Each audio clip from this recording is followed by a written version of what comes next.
হযরত আবু হুরায়রা রাদিয়াল্লাহু তাআলা আনহু থেকে বর্ণিত, রাসূলুল্লাহ সাল্লাল্লাহু আলাইহি ওয়াসাল্লাম কোনো লোককে বদদুয়া অথবা কোনো লোককে দুয়া করতে চাইলে রুকুর পরে কুনুত পড়তেন। তাই কোনো সময় তিনি সামিআল্লাহু লিমান হামিদাহ, রব্বানা লাকাল হামদু বলার পর এ দুয়া করতেন। আল্লাহুম্মা আনজিল ওয়ালিদ ইবনিল ওয়ালিদ ওয়া সালামাতাবনি হিশাম ওয়া আইয়াশাবনি রবিয়া আল্লাহুম্মাশদুদ ওয়াত্ত আতাকা আলা মুজারা ওয়াজ্জালহা সিনিনা কাসিনি ইউসুফা। অর্থাৎ, হে আল্লাহ, ওয়ালিদ ইবনু ওয়ালিদকে, সালামাহ ইবনু হিশামকে, আইয়াশ ইবনু আবু রবিয়াকে তুমি মুক্তি দান করো।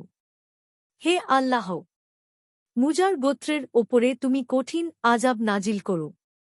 আর এ আযাবকে তাদের ওপর ইউসুফ আলাইহিস সালাম এর বছরগুলোর ন্যায় দুর্ভিক্ষের রূপ ধারণ করে দাও। তিনি উচ্চস্বরে এ দুয়া পড়তেন।